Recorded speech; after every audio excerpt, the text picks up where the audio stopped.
네, 오늘 제가 여러분에게 전해드릴 하나님의 말씀 제목은 예수님을 십자가에 못 박았던 갈보리는 정말로 어떤 곳일까요? 라고 하는 이런 제목으로 하나님의 말씀을 전해드리도록 하겠습니다. 자, 우리는 지난 시간에 어떤 말씀을 저희들이 이제 배웠습니까?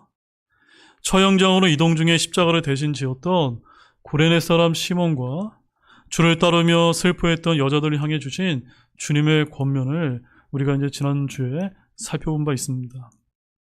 그리고 이어지는 오늘 본문에서는 갈보리에서의 예수님에 대한 십자가의 형의 집행과 예수님을 향한 무리들의 모욕과 그리고 함께 달렸던 범죄자들 중 한 강도의 회개의 사건을 오늘 이 본문이 담고 있다는 점입니다. 특히 오늘은 우리의 믿음 생활 가운데 너무나 중요한 장소인 이 갈보리가 단순히 예수님을 십자가에 못 박았던 그런 장소의 의미 정도가 아니라 진짜로 어떤 더 깊은 의미를 지닌 장소였는가를 알아보는 그런 귀한 시간을 갖고자 합니다. 그럼 우리 본문을 살펴보도록 하겠습니다. 먼저 첫 번째는 갈보리는 예수님께서 죄인들을 위해 흉악한 범죄자 취급을 받으셨던 곳이라는 점입니다. 자, 우리 본문 32절과 33절 말씀을 함께 또 한번 읽어보도록 하겠습니다. 또 다른 두 범죄자도 죽게 되어 그분과 함께 끌려갔는데 그들이 갈보리라는 곳으로 가서 거기서 그분을 십자가에 못 박고 그 범죄자들도 그리하여 하나는 오른쪽에 다른 하나는 왼쪽에 못 박았더라. 자, 먼저 오늘의 이제 핵심 주제인 갈보리라고 하는 이 단어에 대해서 먼저 여러분에게 좀 말씀을 드리고 이제 시작을 하도록 하겠습니다. 원래 이 갈보리라고 하는 것은 히브리어인데 히브리어로 이 골고다에 대한 라틴어 발음이라고 합니다. 그것은 바로 해골이라고 하는 이런 뜻을 갖고 있는데 그래서 킹제임스 성경을 제외한 다른 모든 현대 역본들에서는 이 갈보리라고 하는 이 단어를 해골이라고 하는 단어로 변개하였다는 점입니다. 이렇게 우리 손에 들려있는 이 킹제임스 성경만이 유일하게 이 갈보리라고 하는 용어가 성경에 남아있어서 그 성경 말씀을 통해서 믿음의 선진들이 귀한 찬송가를 짓고 우리가 함께 찬양을 하고 있다는 사실을 여러분 기억하기를 원합니다. 그리고 32절과 33절 말씀을 보게 되면 예수님께서 마침내 갈보리라고 하는 불리는 곳에 이르러서 두 범죄자들과 함께 그것도 범죄자들이 못 박힌 십자가를 좌우로 하여 가운데 십자가에 못 박히셨다는 점입니다. 근데 마태복음 27장 38절 말씀을 여러분들이 가보시게 되면 그 두 범죄자들이 누구라고 이제 소개하고 있는지 아십니까? 그 말씀에 가보게 되면은 두 강도였다라고 그렇게 이제 밝히고 있다는 점입니다. 제가 마태복음 27장 38절 말씀을 읽어드리겠습니다. 그때 그분과 함께 두 강도가 십자가에 못 박혀서 하나는 오른쪽에 다른 하나는 왼쪽에 있더라. 즉 오늘 누가복음에서는 범죄자들이라고 이렇게 표현하고 있지만 마태복음에는 어떻게 표현이 되어 있습니까? 두 강도였다라고 이렇게 밝히고 있다는 점입니다. 아무튼 이는 결국 예수님께서 흉악한 범죄자인 두 강도들과 동일하게 취급되셨다는 것을 저와 여러분에게 보여주고 있는 것입니다. 무지한 인간들의 눈에는 예수님이 자신을 유대인들의 왕, 곧 메시아로 주장하다가 그에 해당되는 응분의 형벌을 받는 것으로 그렇게 이제 비춰졌을 것입니다. 그러나 일찍이 대언자 이사야는 그리스도께서 이처럼 죄인들과 함께 흉악한 죄인 취급을 받으실 것에 대해서 예언하고 있다는 점입니다. 그래서 이사야서 53장 12절 말씀에 가보게 되면은 이렇게 이제 기록이 되어 있습니다.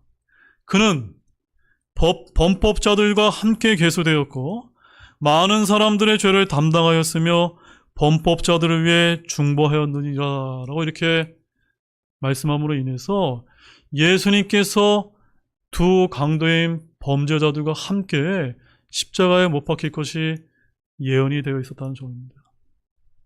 그렇습니다. 예수님께서는 범죄자들 중 한 명으로 취급받으셨지만 실상 예수님은 그 스스로가 죄인이 아니라 오히려 많은 사람의 죄를 대신 분이라는 점입니다. 다시 말하면 예수님은 자신의 죄 때문이 아니라 저와 여러분을 위해 십자가에 대신 못 박히셨던 것입니다.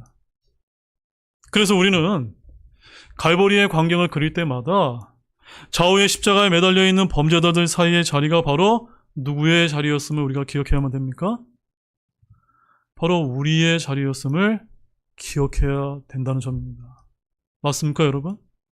그것이 원래 예수님의 자리가 아니라 우리의 자리였다는 점입니다. 여러분, 원래 죄인이었던 우리가 지금 의인처럼 취급받는 것은 무엇 때문입니까? 죄인으로서 갈보리 십자가에 못 박혀야 마땅한 우리가 이제 죄에서 구속함을 입고 하나님의 왕국의 영광스러운 백성이 될 수 있었던 것은 무엇 때문입니까? 바로 예수님 때문이 아닙니까? 죄 없으신 예수님께서 죄인 된 우리를 대신하여 죄인으로서 형벌을 당하셨기 때문에 우리는 예수님의 공로로 말미암아 죄에서 구속함을 받고 하나님의 자녀가 된 것이 아닙니까? 따라서 우리는 이와 같은 사실을 항상 잊지 말아야 되는 것입니다. 예수님이 죄인이 아니었듯이 우리 역시도 처음부터 의인이 아니었던 것입니다.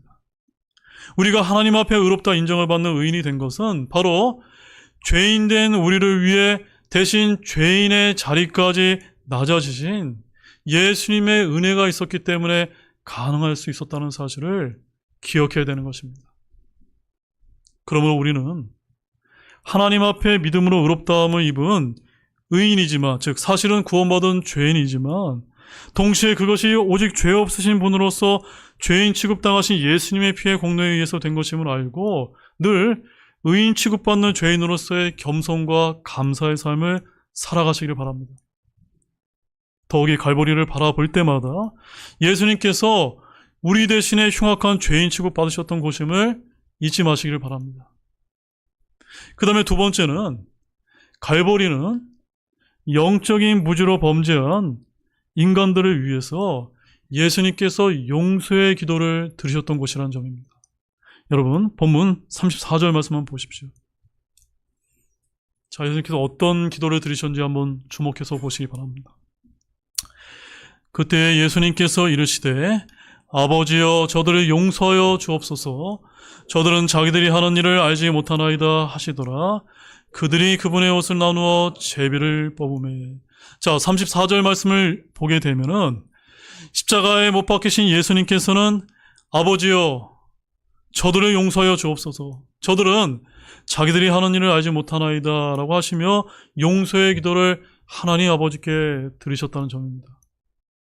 이 기도는 직접적으로는 자신을 못 박은 로마 군사들을 위한 것이며 더 나아가서는 자신을 허위로 고소한 종교 지도자들과 그들의 선동에 따라 십자가에 못 박으라고 소리 외쳤던 군중들까지도 위한 기도였을 것입니다.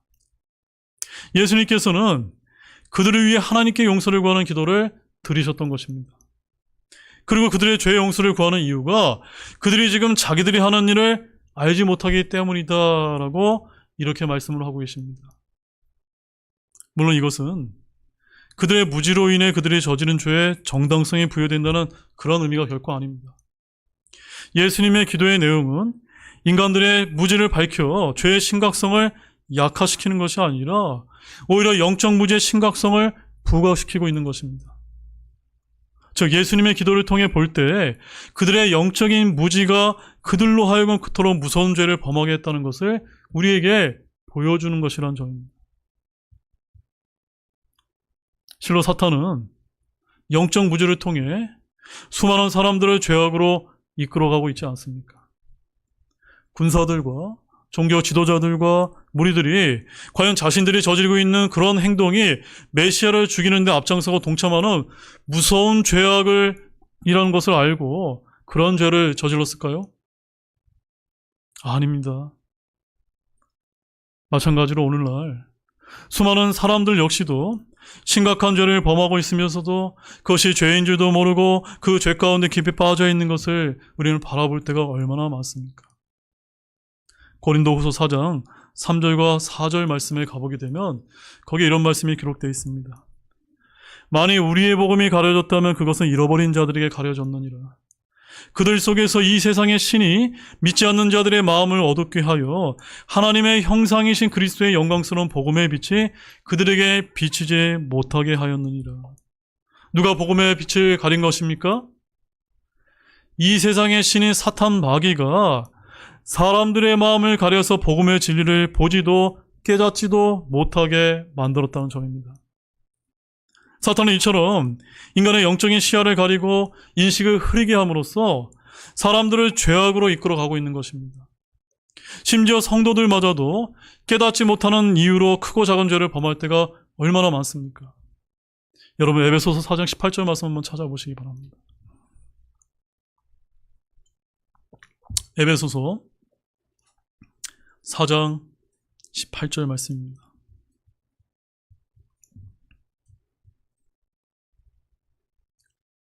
아주 귀중한 말씀입니다. 우리 함께 한 목소리를 읽어보겠습니다. 그들은 지각이 어두워졌고 그들 속에 있는 무지와 그들의 마음에 눈먼 것으로 인해 하나님의 생명에서 떨어져 있도다. 뭐 때문에 그렇게 된 것입니까? 사탄 마귀로 말미암아 영적인 무지 때문에 그렇게 그들이 죄악을 저질렀던 것입니다. 그러므로 저와 여러분은 진리의 영이신 성령께서 늘 우리의 마음을 깨우쳐 주셔서 영적 무지 속에서 죄를 범하는 일이 없게 해달라고 기도를 드려야만 될 것입니다. 이렇게 갈보리는 영적인 무지로 범죄한 인간을 위해 예수님께서 용서의 기도를 드리셨다는 점을 잊지 마시길 바랍니다. 그 다음에 세 번째는 갈보리는 예수님께서 최후의 순간까지도 유혹을 물리치셨던 곳이라는 점입니다. 자, 먼저 여기서 38절 말씀을 살펴보게 되면은 킹제임스 성경과 다른 현대 역본들과의 차이점이 이제 발견되는 것을 주목하기를 원합니다. 오늘날 개혁 성경을 비롯한 현대 역본들에서는 십자가 위에 걸린 글씨가 세 가지의 다른 언어로 되어 있다는 사실을 지워버리고 있다는 점입니다. 자, 여기는 어떤 의미가 담겨 있을까요? 그 세 가지 언어가 무엇이었습니까? 히브리어, 그리스어, 라틴어가 아니었습니까? 그것은 바로 노아의 세 아들인 셈과 함과 야벳으로부터 시작된 세 인종을 이제 예표하는 것입니다. 히브리어는 동양인인 셈의 언어이고 그리스어는 유럽의 언어로서 야벳의 언어이며 라틴어는 원래 유럽 말이 아니라 북아프리카에서 기원한 함의 언어였던 것입니다. 따라서 라틴어는 함족을 상징하는데 달리 말하면 유대인들의 왕께서 십자가에서 죽으신 것은 이스라엘 민족만을 위한 것이 아니었음을 여기서 보여주는 것입니다. 여러분 이해되셨습니까? 바로 주님께서는 스가랴서에 나와 있는 말씀처럼 스가랴서 14장 9절 말씀에 주께서 온 땅을 다스리는 왕으로 예언되어 있기 때문에 이스라엘 민족만을 위한 왕으로 돌아가신 것이 아니라 바로 저와 여러분을 포함한 전 인류 모두를 위해 죽으셔야 했음을 보여주셨다는 것입니다. 자, 이제 본문 35절에서 39절 말씀을 보게 되면 예수님께서 십자가에 달려 계시는 동안 주님을 향해 사람들이 던진 모욕과 비방의 내용을 이제 우리가 볼 수가 있습니다. 자, 백성들이 구경꾼으로 지켜보고 있는 가운데 사내들인 치리자들은 35절에서 어떻게 예수님을 비웃었습니까? 만일 그가 하나님께서 택하신 자 곧 그리스도라면 자기를 구원할지어다라고 이렇게 이제 치리자들이 이제 비웃었습니다. 또한 로마 군사들은 37절 말씀에서 어떻게 이제 예수님을 희롱했습니까? 내가 만일 유대인들의 왕이거든 너 자신을 구원하라고 이렇게 희롱을 했습니다. 그 다음에 마지막으로 39절 말씀에 가보게 되면 심지어 십자가에 함께 못 박혔던 한 범죄자마저도 어떻게 비방하고 있습니까? 내가 만일 그리스도이거든 너 자신과 우리를 구원하라 라고 이렇게 비웃고 있었다는 점입니다. 여러분, 사람들은 대개 아무리 악독한 죄인에 대해서도 최후의 죽음의 순간에는 최소한의 예의를 지키는 것이 인간적인 도리 아닙니까? 근데 예수님께서는 메시아로서 고통스러운 십자가에 달려있는 순간에도 참으로 견디기 힘든 모욕과 비방을 당하시고 계셨다는 점입니다. 어쩌면 그들의 비웃음과 비방에 대해서 예수님은 한 번쯤은 십자가에서 내려와서 메시아로서의 권세를 입증해 보실 수도 있지 않았을까요? 그러나 예수님은 결코 그렇게 하지 않으셨다는 점입니다. 힘이 없어서입니까? 능력이 없어서입니까? 아닙니다. 그것은 바로 사람들의 비방이 곧 사탄의 유혹이었기 때문입니다. 흔히들 본문의 이 부분을 사탄이 던진 최후의 유혹이라고 이렇게 말하곤 합니다. 즉 사탄은 치리자들과 군사들과 범죄자의 입술을 통해서 메시아에게 최대한의 수치와 모욕을 주어서 그 십자가에서 내려오도록 유혹을 하고 있었던 것입니다. 만약 예수님께서 그들의 비방과 모욕을 참지 못해서 십자가에서 내려오셨다면 어떤 일이 벌어졌을까요? 어떤 일이 벌어졌을까요? 분명 십자가의 죽음을 통해 전 인류를 구속하시려는 하나님의 뜻은 그릇되고 말았을 것입니다.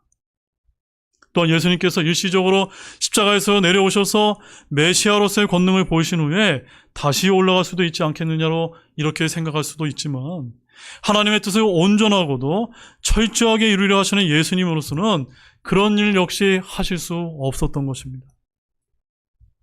즉 예수님께서는 십자가를 통한 인류 구속이라는 하나님의 뜻을 온전히 성취하기 위해서 최후의 순간까지 숨을 거두시는 최후의 죽음의 순간까지도 사탄의 유혹을 철저히 물리치셨던 것입니다. 사랑하는 여러분, 우리는 큰 시험에서 잘 이기다가 나의 자존심을 건드리는 일 따위의 사소한 시험에 걸려 넘어지는 경우가 참으로 많지 않습니까? 또한 오랫동안 잘 인내하다가도 마지막 순간의 유혹에 넘어갈 때가 얼마나 많습니까? 그렇게 사탄의 유혹에 넘어감으로써 오랫동안 인내와 수고가 무의로 끝난다든지 하나님의 뜻을 그르치게 되는 경우가 있다는 점입니다. 그러나 우리는 유혹당할 때마다 어디를 바라봐야 됩니까? 갈보리라는 것을 바라보시면서 십자가에서 마지막 순간까지 사탄의 유혹을 물리쳐 이기신 주 예수님을 깊이 생각하시기 바랍니다. 주 예수님을 깊이 생각하심으로써 사탄의 모든 유혹을 끝까지 물리쳐 최후의 승리를 얻으시기를 바랍니다. 하나님의 뜻을 온전히 이루어드리는 우리 모두가 될 수 있기를 간절히 축원합니다. 그 다음에 이제 네 번째는 한번 따라해 보시기 바랍니다. 갈보리는 예수님의 죄인을 향한 용서의 사랑이 돌처럼 굳은 마음도 녹였던 것입니다. 여러분 이해되십니까? 갈보리라고 하는 것은 예수님의 죄인을 향한 용서의 사랑이 돌처럼 단단하게 굳은 마음도 녹여버렸던 그런 사랑의 장소였다는 점입니다. 자, 본문 우리 40절에서 43절 말씀을 다시 한번 주목해서 한번 읽어보시기 바랍니다. 너무나 중요한 말씀이니까 함께 읽어보겠습니다. 다른 하나는 되받아서 그를 꾸짖으며 이르되 내가 동일한 정죄를 받으면서도 하나님을 두려워하지 아니하느냐? 우리는 우리가 행한 일에 대한 응분의 대가를 받으니 참으로 공정하게 정죄를 받지만 이 사람은 어떤 부당한 일도 행하지 아니하였느니라 하고 예수님께 이르되 주여 주께서 주의 왕국으로 들어오실 때에 나를 기억하옵소서 하매 예수님께서 그에게 이르시되 진실로 내가 내게 이르노니 오늘 내가 나와 함께 낙원에 있으리라 하시리라. 자, 이 말씀 여러분이 너무나 잘 아시는 말씀이지만 여기에 여러분들이 간과하는 이런 흥미로운 사실이 있기 때문에 이 말씀을 여러분 잘 주목해서 이제 들어보시기 바랍니다. 자, 이 부분은 사복음서에서 누가만이 기록하고 있는 부분입니다. 예수님과 함께 십자가에 달린 한 강도의 회신 장면을 누가만이 감격적으로 여기서 묘사하고 있다는 점입니다. 자, 예수님과 함께 십자가에 달렸던 두 범죄자 중 한 명은 다른 범죄자와 달리 41절 말씀에서 어떻게 예수님께 말씀을 하고 있습니까? 우리는 우리가 행한 일에 대한 응분의 대가를 받으니 참으로 공정하게 정죄를 받지만 이렇게 고백을 합니다. 이것이 무슨 뜻입니까? 지금 이 한 강도가 자신의 죄를 인정하는 모습을 지금 보이고 있는 것입니다. 맞습니까, 여러분? 또한 예수님에 대해서는 41절에서 뭐라고 얘기합니까? 이 사람은 어떠한 부당한 일도 행하지 아니하였느니라 라고 하면서 예수님께서 자기하고는 달리 죄가 없으신 분임을 인정하였다는 점입니다. 더 나아가서 예수님께 42절에서 뭐라고 고백합니까? 주여, 주께서 주의 왕국으로 들어오실 때에 나를 기억하소서라고 하면서 주님의 왕국을 믿는 신앙을 고백하는 동시에 자신을 받아달라고 겸손히 요청하는 그런 모습을 보여주고 있는 것입니다. 그런데 잘 들으시기 바랍니다. 원래 이 강도가 원래부터 이렇게 겸손하고 신앙이 있는 사람이었을까요? 그렇습니까, 여러분? 아닙니다. 여러분, 마가복음 15장 32절 말씀을 보십시오. 마가복음 15장 32절 말씀을 보게 되면 예수님과 함께 갈보리 십자가에 못 박혔던 그 사람들이 모두 예수님을 욕하던 자들이었다라고 기록하고 있다는 점입니다. 자, 마가복음 15장 32절 말씀을 보십시오. 함께 읽겠습니다. 이스라엘의 왕 그리스도는 지금 십자가에서 내려와 우리가 보고 믿게 할지어다 하며 그분과 함께 십자가에 못 박힌 자들도 그분을 모욕하더라. 자, 잘 보십시오. 제가 예수님입니다. 오른쪽에 한 강도가 있습니다. 왼쪽에 한 강도가 있었는데 두 강도가 원래 어떠한 자들이었다는 점입니까? 예수님을 모욕했다는 점입니다. 죽기 직전까지 예수님을 욕하고 비방하던 죄인들이었다는 점입니다. 자, 근데 오늘 누가 보면 본문에 이 강도가 언제 그러면 회심한 것입니까? 언제? 왜 회심했을까요? 그러니까 지금 누가복음 본문에서 겸손히 회개하는 모습을 보이고 있는 이 강도 역시 처음에는 예수님을 향하여 모욕하던 그런 완악한 자가 아니었습니까? 맞습니까, 여러분? 마가복음과 누가복음의 본문을 대조해서 볼 때 십자가에 달린 바로 그 시간과 장소에서 본문의 강도에게 무언가 커다란 심경의 변화가 일어났다는 것을 우리가 알 수가 있는 것입니다. 자, 그렇다면 과연 무엇이 이 강도를 변화시켰던 것일까요? 오늘 누가복음의 본문은 이 강도가 변하게 된 이유를 시사해주고 있는데 바로 그 이유가 34절에 뭐 때문입니까? 예수님이 드렸던 용서의 기도 때문이었음을 저와 여러분에게 보여주고 계신 것입니다. 그 강도가 보기에 십자가에 달려 최후를 맞는 예수님의 모습은 같은 시간과 같은 장소에서 같은 형으로 함께 최후를 맞고 있는 자신들의 모습과는 완전히 달랐던 것입니다. 자신들은 십자가에 달린 마지막 순간까지도 잘못을 뉘우치기는커녕 함께 십자가에 달린 예수님을 비방할 정도로 그 마음이 증오와 미움으로 가득 차 있었던 것입니다. 그들은 진짜 범죄자였음에도 불구하고 그들의 죄 때문에 십자가형을 받고 있음에도 불구하고 자신들을 죽이려 했던 사람들을 향해서 증오와 미움으로 가득 차 있었던 것입니다. 그런데 예수님은 어땠습니까? 우리 예수님은 그 죽어가는 그 마지막 순간에도 자기를 십자가에 못 박은 자들을 위해서 간절한 용서의 기도를 드리셨던 것입니다. 이런 예수님의 모습을 지켜보면서 증오와 원망으로 굳어 있었던 이 강도의 강팍한 마음이 어느새 눈 녹듯 녹아버리고 있었던 것입니다. 어쩌면 34절 말씀에서 아버지여 저들을 용서하여 주옵소서, 저들은 자기들이 하는 일을 알지 못하나이다 라고 하시는 예수님의 기도가 바로 자기 자신을 가리킨 기도라고 생각했을지도 모른다는 점입니다. 자신의 십자가에 못 박은 무리들이 용서를 구하는 예수님의 기도의 음성이 그의 마음에 부딪혔을 때 이 강도의 내면은 변화되었던 것입니다. 더욱이 이 회개한 강도는 자기 옆에 달려있는 사람이 거의 사람의 형태로 보이지 않으셨는데 이는 예수 그리스도께서 너무나 채찍질에 심하게 상하셨기 때문이라는 점입니다. 그리고 그 강도는 그러한 모습으로 달려있는 예수님을 보고서 피투성이의 형편없는 얼굴의 그 청년 남자가 하나님께서 어느 날 왕으로 세우실 분이라는 사실을 그 순간에 믿었다는 사실입니다. 즉, 그것을 믿기 위해서는 그 강도에게 큰 믿음이 필요했던 것입니다. 이 강도는 이렇게 말했습니다. 42절 말씀 다시 한번 보십시오. 예수님께 이르되 뭐라고 외칩니까? 주여, 주께서 주의 왕국으로 들어오실 때 나를 기억하옵소서. 여러분, 이 부분에서도 현대 역본들은 죽어가는 강도의 입에서 구원의 고백을 훔쳐가 버렸다는 사실을 여러분 알고 계십니까? 그들은 킹제임스 성경의 주여를 예수여라고 바꿔놓아 버렸다는 점입니다. 아무튼 이 강도는 그 순간 예수님을 주로 시인하였던 것입니다. 로마서 10장 10절 말씀에 이런 말씀이 있습니다. 사람이 마음으로 믿어 의에 이르고 입으로 시인하여 구원에 이르느니라. 아멘이십니까? 사랑하는 여러분, 만일 어떤 연유로든 범죄하게 되었는데 용서의 기회가 전혀 주어지지 않았다면 죄를 범한 자가 어떤 반응을 보일까요? 자기 죄를 인정하고 죄의 대가를 순순히 받아들일까요? 그렇지 않습니다.